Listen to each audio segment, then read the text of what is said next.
What up guys, it is Justice here and welcome to this video discussing with you again my thoughts around a recent change for my gear setups as well for high level PvM. This video is going to be discussing the dual seismics, the epic dual seismics, the fashionscape of all fashionscape items.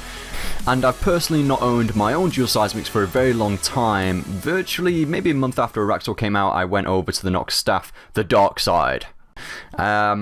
I've recently got max cash stack because I sold my yellow party hat recently, as you know from the previous video, and I've deeply considered wondering what to spend the money on, and I've recently spent the money on dual seismics because I'm thinking of going for the Bombi pet on Virago hard mode, and I really enjoy bomb tanking hard mode right now, so that is one of the main reasons why I absolutely love what the dual seismics stand for. They stand for a complete revolution of PvM across Runescape 3.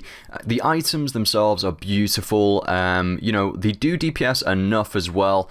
But the Nox staff, when that came out via Araxor as a drop, a tier 90 magic staff, it kind of diminished the dual seismics in terms of DPS output due to the ability rotations of the Sonic Wave ability.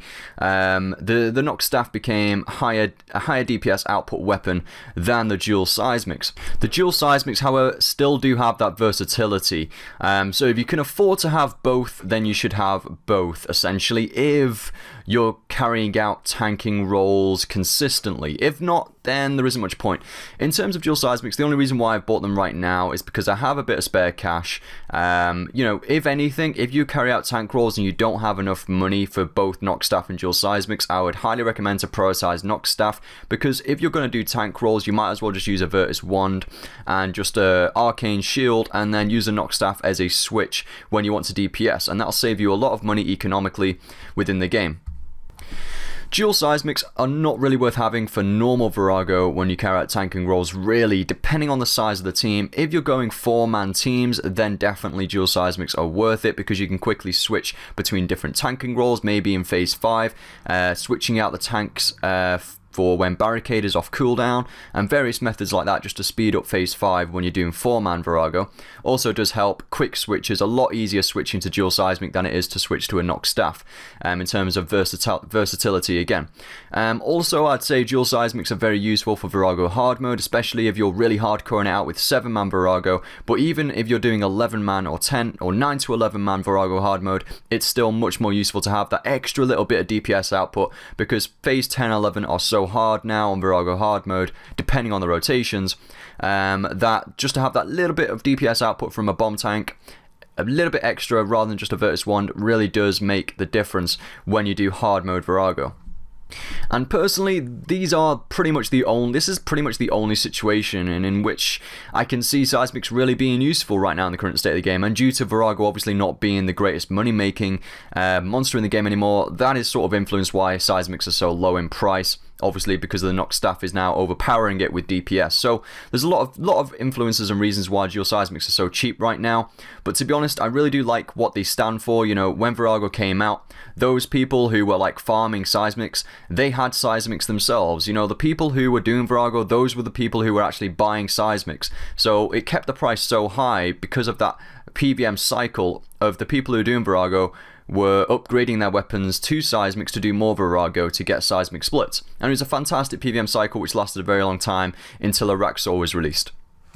But you know, all good things have to come to an end, and all we can hope for if you're a high level PvMer out there is that eventually a boss like Virago will come out again, potentially in a raid form, which there are rumours of. How close they are to release date, I have no idea. We've not saw any real teasers except for a few little monster clips, but I don't know whether that's from the world event or not. That was a few clips going around Twitter. If I can find them, I might put those in the description below of what the monsters look like these little low-level monsters which are going to be part of a raid potentially. But you know, as I was getting to earlier, we are just waiting for a boss or a raid fight that reignites what Virago did. It evolves PvM further once again, and it drops rewards that are really genuinely rewarding and that we will need to use to make that boss fight in particular more useful. It needs to drop items that make that raid in particular more useful, and that is the only way really in which the PvM economy is probably going to be reignited again, in terms of making it more rewarding for us as PvMers, and just improving the economy as a whole. They've got to reinvent that PvM cycle again, like Virago did with dual Seismics, where only the people really who are able to complete that boss fight can get those rewards to make them profit even more from that boss fight.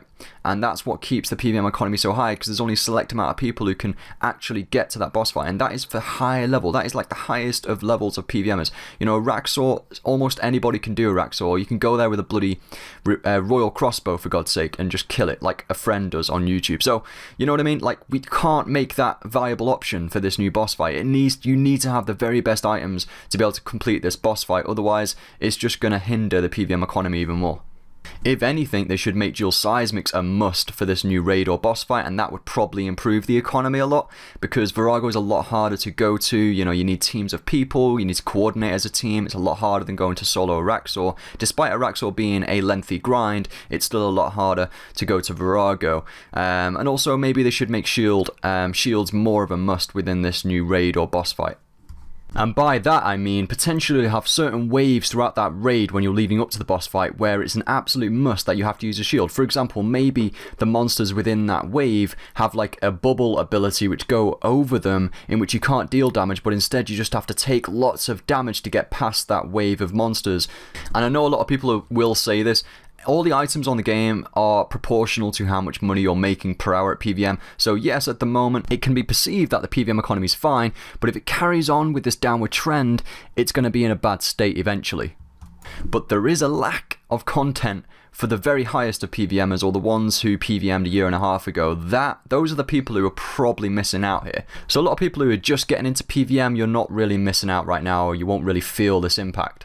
But yeah, again, that's my rant over again around the PvM state of the economy, and also around me rebuying Seismics. I did go off on one there about something else, but I have rebought Seismics. Everyone keeps asking me on my live streams, oh my god, he's bought Seismics back. Yes, I have, as a temporary option whilst I'm doing tanking roles at Virago. Once I finish up doing tanking roles at Virago again, I will be selling them, because again, for me, there is no use for them anywhere else.